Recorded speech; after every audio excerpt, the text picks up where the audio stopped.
Mocaverse is really the most important project out of Animoca. We do believe building a network is starting with building true interoperability across the entire ecosystem. What we're building in terms of that ecosystem is not limited by chains or networks. Everything is omni-chain, is chain agnostic in a way that is not limited by any boundaries. The fact and the reality is there's already a lot of companies are interested in Web3 and they have started experimenting in Web3. So with our size of network doing the right thing, we hit the critical mass and mainstream very soon. We have been looking at the TON and Telegram ecosystem, and we do have the capability to together onboard more than 1 billion users into Web3. Us two, actually two ecosystems working together is going to be very powerful as an onboarding engine. What we aim to achieve in consumer crypto is having a product that a user would use on a day-to-day basis with crypto. Hello PlayToEarn family, it's Jawad, the CMO at PlayToEarn, and we are back with another exciting episode of Crypto Game Changers, the only show where we interview builders and founders and learn more about their journeys and a little bit about their projects. And for this third episode, we have a very unique leader. He's a builder who is attempting to bring about true interoperability within the ecosystem. He's currently the head of projects at Animoca and the business lead at Mocaverse. I'm talking about Tyler Durden. Let's welcome him to the show. Hey Tyler, how are you doing today? Hey, I'm doing great. High energy, thanks for having me here. Welcome. Yes, we are all about high energy here at PlayToEarn. So, I'm not sure a lot of people know about your background. So let's start there. Can you share something about your background and how you ended up at Animoca and how you began to lead Mocaverse over there? Yeah, so I'm head of projects at Animoca Brands, and basically you can almost see that as like a venture studio, building companies, building projects, building businesses, not only like from a business point of view, but like also product engineering, partnership, data, marketing, go to like growth. All those are under my team, and basically what we do is forming a very strong team and actually like hiring project leads and also actually resource behind and giving them support and to empower them to build businesses. So that's my role. And basically naturally, Mocaverse is really the most important project out of Animoca. So that's why like I'm leading that and resource the team with about 25 to 30 people now. And not only my team is working on it, like basically the broader Animoca Brands, including the investment team, the portfolio team, the capital market team, the legal team, finance team, executive committee, yet and all C-levels are busy day to day, like working on Mocaverse in their different capacity. And as you can imagine, like the network of Animoca is huge. We have invested in more than 540 companies now. And our relationship with founders has been like very close because we have been working with them alongside them on a day-to-day basis, actually since the very seed stage of the project. So that's why like we have realized and come to realization is that we have been building what Mocaverse is building right now in terms of following the same mission is to bring network effect across all these companies, all these founders that we have been supporting and all these chains and ecosystems. But we never really had a layer that is scalable, right, in a way that can accrue everything to your product and building that network, and then we open up that network to whoever wants to build on top of it. So for example, if we invest in a company, that company can actually like build on top of this network effect and share that success. So probably I don't want to like jump ahead and talk about the project too much. So a little bit of background about myself. I've been in venture building actually for my whole career. Starting from solar energy like 12, 13 years ago. And it was really early. And solar now is actually hitting the mainstream, and cross-border e-commerce in 2015 and AI in 2018. So always very early, like in terms of the hype cycle. And I would say like right now, Web3, hope that we're not, I feel like we're still early, but not too early. We feel that like right now is the right time.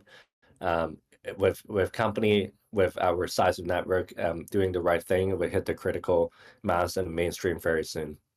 That this sounds wonderful.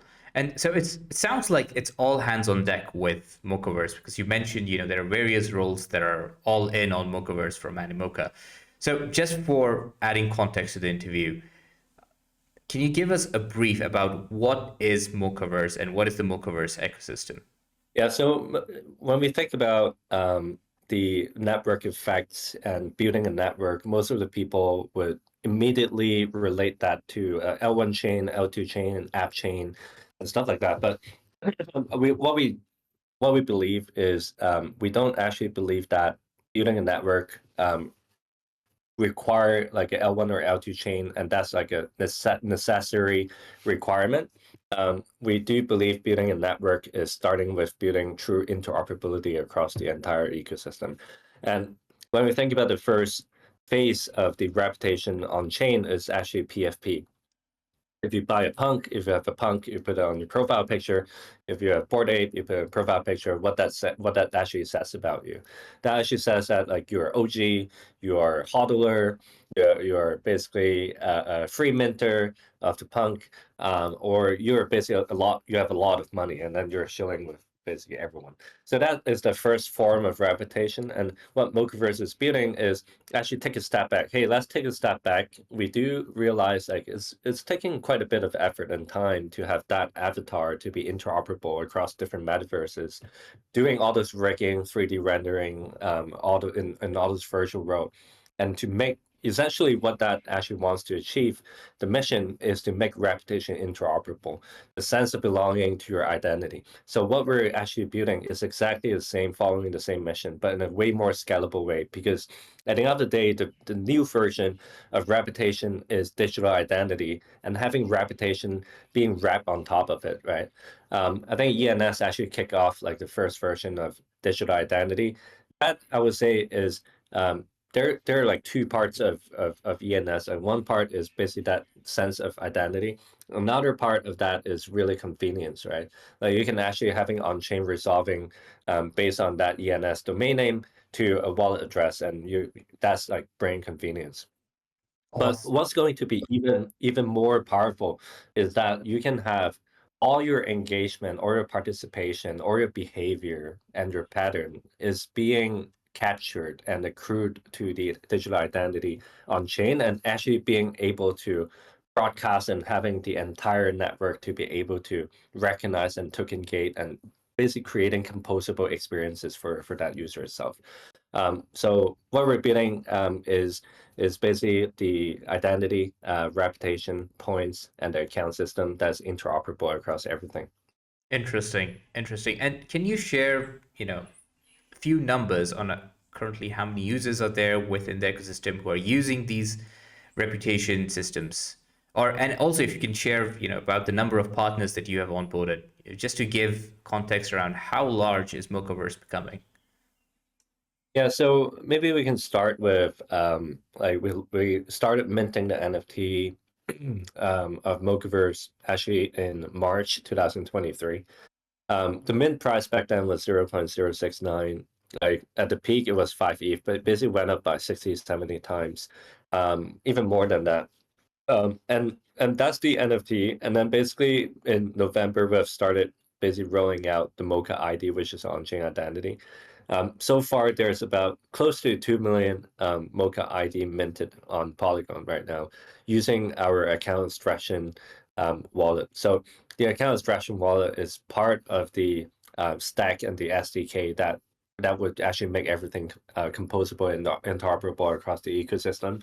Um, in terms of partners, as you can imagine, like we're talking probably in parallel or more than 100 founders at the same time is really hard to catch up, just because of like the inbound and as well as the access to network that we're able to have. Um, and very grateful for that. And I think also right now we have signed about like 80 to 90 partners actually being onboarded. And there are two Realm SDK partners that we have announced. Like one is basically OneFootball will be using the Realm SDK to build the football ID. And basically decentralizing this ecosystem building stack, right? Like to basically having the SDK to empower all these ecosystem anchor partners to build their own corresponding ecosystem while all these ecosystems are interoperable across all. What that means is a football ID user can also come into Mocaverse, can come into anime to actually enjoy that interactive experiences that is built by that corresponding ecosystem.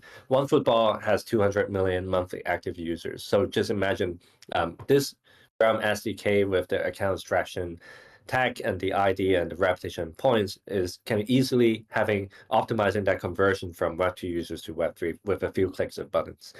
So second Realm SDK partner that we announced is Anime Foundation working with my anime list. So not sure if everyone is familiar with yeah, so if you're an anime fan, if you watch anime, you definitely heard about them. They're the largest global anime platform out there. And basically that would be also adopting the Realm SDK to create anime ID and building that anime ecosystem. So what we're building, if you think about that, is the concept of it and the nature of it, or the mental model of it is very similar to building an L2 chain or L1 chain in a way that we need all these DevRel team to go out and work with like the major partners, anchor partners to adopt the SDK and build their own corresponding ecosystem and user base, while at the same time the liquidity and the interoperability is within the chain itself. It's just like what we're building in terms of that ecosystem is not limited by chains or networks, because technically the account, the ID, the reputation, the points, everything is only chain, and like it doesn't is chain agnostic in a way that is not limited by any boundaries. Interesting. And so you mentioned like it all started with the NFT collection. And usually that's where you begin to build your, initial community. So and and I remember when Mocaverse NFT launched, there were already like hundreds of collections out there. But you guys broke through all the ice and made sure that everyone heard about the Mocaverse NFT. So can you share what strategies were employed in the initial days of Moca with the NFT collection to generate that hype, to bring in the initial community? Can you share any insights on that front? Yeah, I think one very key part and will always stay true in terms of our go-to-market strategy and how we kind of bring awareness and attention is not relying on ourselves as a platform or as an ecosystem. It's really leveraging the network of networks of apps and projects and their user base to bring awareness to Mocaverse so that we can grow a bigger network, so that we can share a bigger pie, a piece of the pie, to all these partners who want to tap into this ecosystem. So it wouldn't be successful if all of the people and all of the projects we're talking to, and they're like, hey, we don't want to work with you. Basically, it's like going to be a ghost town, right? Just imagine like a chain. There's no first mover coming into the chain. There's no app, there's no users, there's no other apps, there's no liquidity, and at the end it become a ghost town. But the thing is, we are not starting from zero, because we have been building this ecosystem since 2017. We have deployed more than hundreds of millions of US dollars to support all these founders and all these companies to elevate the ecosystem. So this is not like a day one building thing. I would say like this is the version 2 of Animoca. So how we brought awareness to the NFT back then is we basically identify about like 10 to 20 different NFT collections and also 10 to 20 tokens. And we airdrop what we call the realm tickets to airdrop to all these holders. And then whoever has the tickets actually get a chance to win the whitelist and then actually participate in the minting process. So naturally, you can see that basically you can call that like vampire attacking. All these ecosystem partners actually coming in, and they actually amplify the news as well and bring awareness to the project. Interesting. And I've seen a lot of projects employ that strategy, but it's good to hear that Animoca does it as well. So you also mentioned, My Anime List, you mentioned OneFootball, and these are like large Web2 brands. And from what I've seen that, a lot of these Web2 brands are hesitant to adopt something that's Web3 ecosystem created. And so I need to understand, how does Animoca and Mocaverse close these Web2 partners and convince them to use like either Moca ID or anything that's built in Web3?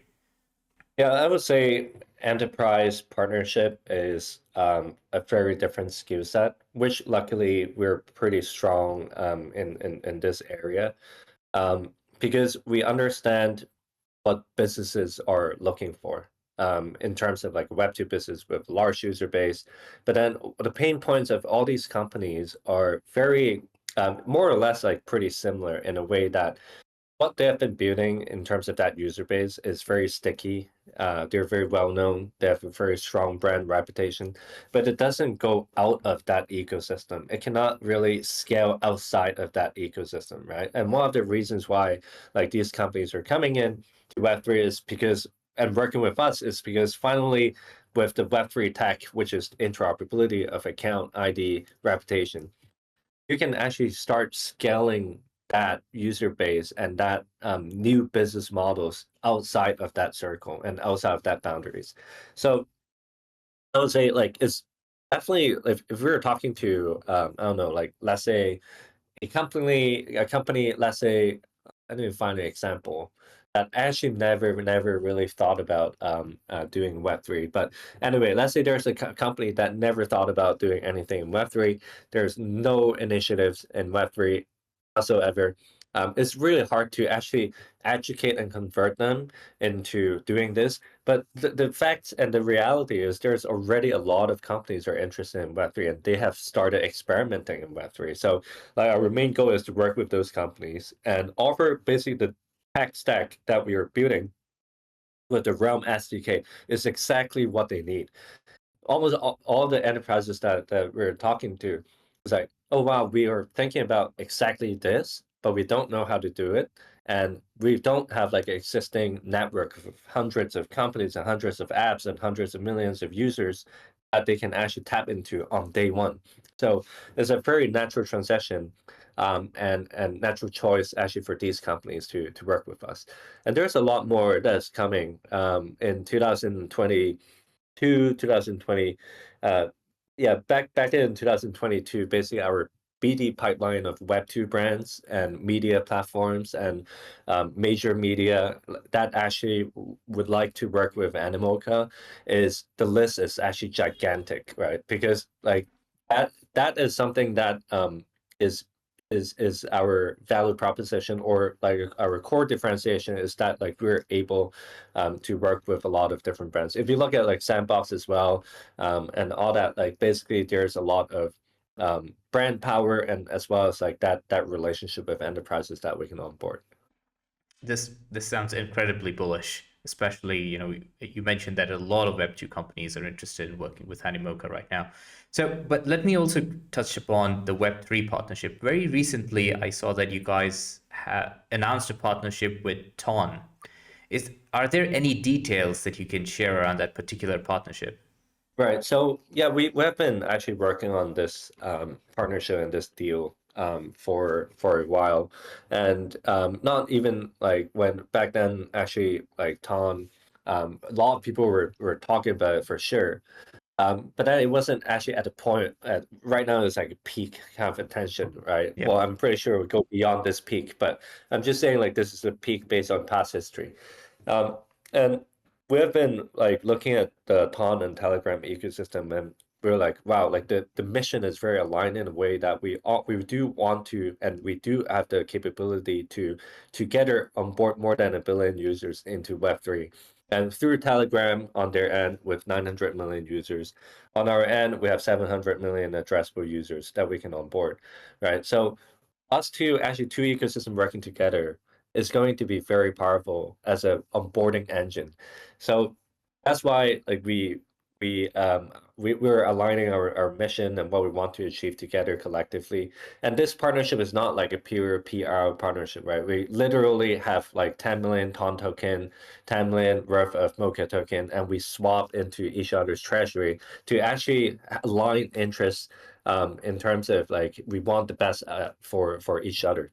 And what we're going to do is to commit to grow each other's user base and ecosystem. And for example, with the TON app developers and the founders actually building on top of MOCA, having the MOCA founders actually, our ecosystem founders actually building on TON, we already started actually working with 3 to 5 TON apps that we are bullish on, and actually integrating with MOCA ID and start bringing users to them, and vice versa, and actually supporting with our end-to-end stack as well. Not just the Realm SDK, the ID, the reputation. We do have like a token launchpad, which is a joint venture with the Coinlist team with 5 million KYC users.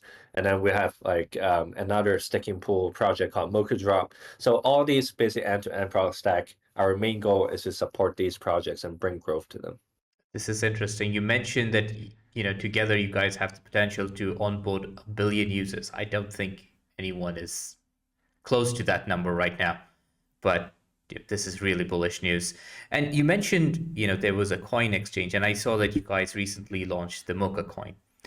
And correct me if I'm wrong, but they were like 23 million in bids.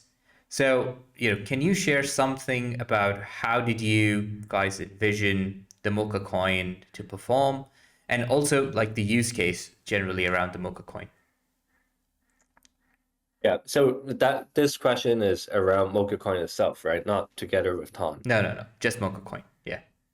Right. So the MOCA Coin actually having a few core kind of like empowerment on that in terms of token utility, right? Or the usage of the token. Like first, I think like let's take a step back. Like holding a token, what that represent in the MOCA network and Mocaverse is actually representing you own a piece of this gigantic network effect and this network that we're building. And if you believe in this network, actually by holding a token, you actually own a share of that network effect. And what that means is you are able to tap into whatever resources and whatever tokens that is generated outside of out of this network.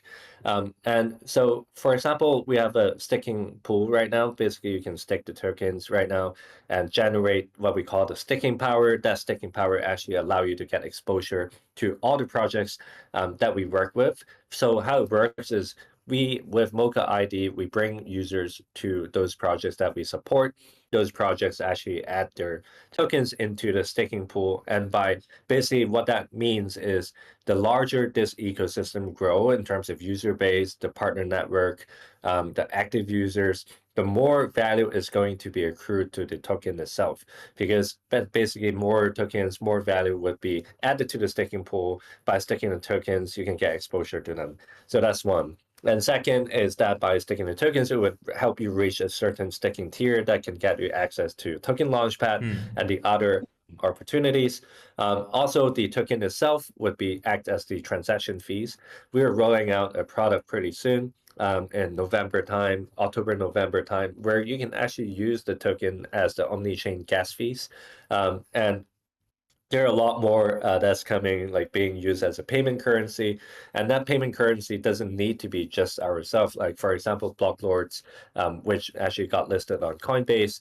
Kudos to them, it's a really great team. Have experience building AAA games, AAA gaming studio. Token performance has been doing really well, and that actually Blocklords tokens was also one of the partners that we actually brought users to them, and they added their tokens into the MOCA Drop staking pool. And they also announced that they would be accepting the MOCA token to buy in-game currency. So if you look at one small piece of one partnership, like Blocklords accepting MOCA token to buy in-game currency, sure, yeah, it's a gaming ecosystem adopting MOCA token. Don't get me wrong, that's great, but a lot of people are just looking at that. And if you build, like for example, a single game, and you have a single game token, and the utility is that single game would actually be adopting the token for in-game purchase. But the thing is, the MOCA token is not going. It's almost like what's that analogy that like it's not just one MOCA. You got like thousands or 10,000s or hundreds of thousands of MOCA partners in the future in this ecosystem to be building utility on top of MOCA token, right? Of course, like we as a core platform, we're going to maximize that value accrual to the token itself. And that's already powerful enough, in my opinion. But what I'm saying is, as we open up the network more and more, as we work with all these um, ecosystem partners to build on top of our SDK and on top of this network, the usage and the adoption of the token and the value accrual is only going to be like a snowball effect of value accrual to the token itself. Interesting. And so I have to ask because we're at Play to Earn, and you guys have two games, correct me if I'm wrong, that are currently part of the Mocaverse. That's Cosmic Royale and Cosmic Bomber. And I wanted to understand, are there more games that are going to come about in the Cosmic series? And is the ID and the coin going to be integrated within those games? Yeah, that's right. So that's exactly the idea. So the ID and the reputation and the points being deeply integrated into Cosmic Club games. And what we want to do with Cosmic Club is not like typical kind of like different and putting in any genres of games into Cosmic Club. Like there's a specific genre of game is like it has to be multiplayer, having strong social element, very competitive or collaborative kind of element in the game itself. And the reason why we do it this way is because, as you know, like having the Mocha ID, you play all these like tens of games. Let's say if you play 20 games with the Mocha ID, earning points, earning reputation independently, but there was never really a hometown where you can actually meet your fellow Mocha ID users, compete against one another, collaborate with one another, in order to win. So that what you said is exactly right. It would be basically deeply integrated with the ID and the reputation points. Interesting. Interesting. And that's what I was hoping for. And so, we're coming close to the end of the interview, but I really want to understand because Mocaverse is such a large project and you're actually at the helm of it. What were some major challenges that you recall while growing and building the Mocaverse ecosystem that really pushed you to your limit? Yeah, I think everything is challenging. I think everything is challenging in terms of like building too fast, right? So I think before like 1 month ago, we were really like building too fast, right? Like right now is the time to reset the focus. And I think the most challenging part as well is building a network and an ecosystem require a lot of horizontal product expansion. It's not like building one trading bot or one DEX and then basically you keep extending that feature set within that product itself. So imagine like a chain or a network with only the DEX as the ecosystem support. What if people want to buy an NFT? What if people want to like get yield or they need a wallet and stuff like that, right? So I think the challenging part is really completing the ecosystem with all those product components and then to extend vertically to build depth to all these product verticals. So I think like prioritization is definitely like challenging and actually resourcing behind it and making sure the time to market is quick enough. We're not too concerned about like onboarding, growing the network or the BD or the partnership side of things. We're more concerned about the challenges of prioritization and shipping fast. Interesting. And so when you were building, did you come across any aha moments or really exciting moments that, hey, this is going really well? So do you have any such moments that you can recall while building Mocaverse? Yeah, I mean, like every moment was well, there's always ups and downs, right? Like it's not like a straight line. Oh yeah, like we're doing things right, and then heads down, and then oh something happened, and then you fix it, you went through a period, and then oh wow, it went great. But I think all the moments that we're shipping out products and as well as like introducing new partners and stuff like that, every time is like a validation of the right direction. I think so far every single step that we made has been validated. Of course, there is some like small tweaks and stuff like that, right? But the general direction, we're 100% confident this is the right way to do it. I just got off like in real life workshop as well with one of the largest companies in Asia, and basically talking about the Realm SDK that working with us and onboarding users and having the token adopted as well.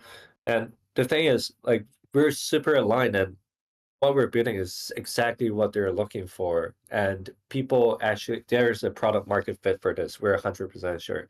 So I would say that is one of the aha moments, but we had a lot of those aha moments. For example, when floor price went past 1 ETH to 5 ETH, and then all the people talking about the projects, and then we got inbound on like partners wanting to work with us. We validated by working first time with Pixels. We onboarded 270,000 users to them. MOCA ID users playing more than 10 million hours in Pixels. Like all these moments are validating, but we got no time to celebrate. So every time we just move on to the next one. And that's the building journey, I believe. You can't get a moment to savor the success, and then, just when you begin to, you have something else that you need to prioritize. That's right. So, as Mocaverse is already pretty huge right now, and so how do you see it evolving in the next 3 to 5 years? Like, what's the future goals here? Yeah, I think the future goal is true consumer crypto. I think increasingly there's more people talking about it, but how crypto is right now is mainly focusing on trading, speculation, trading, um, narrative, and like price go up, which is fine. Like that's like part of the onboarding process, right? And that is just like the nature of human. Like if even in Web2, like basically trading and like stock trading and stuff like that is still a major part of the day-to-day of a user. But what we aim to achieve in consumer crypto is having a product that a user would use on a day-to-day basis with crypto and NFTs, and wallet, right? That an app, a consumer app that actually they would use with their friends, with their family. They would invite their friends over, and then they would actually use the consumer app to play games, to listen to music, to play like watch sports and stuff like that. That they can actually use on a daily basis. And I, for one, am looking at that vision come to fruition with Mocha ID 100%. So, as we come to the end of the interview, is there anything else that you would like to share with the PlayToEarn community? Any final thoughts here? Yeah, I would say come join the Mocha network, get a Mocha ID, join our Discord, come over and view the vibe. And there's a lot more fun experiences that we want to introduce to you all. And support us because we're in this together. This is not like a single effort. We cannot build this alone. And yeah, we would love to have everyone to be part of our family. Awesome. For all of you listening, don't forget to check out the Mocaverse ecosystem because they're just getting started. And I believe that's the end of the show. Thank you, Tyler, for coming on to the show. Thanks for having me. All right. Cheers.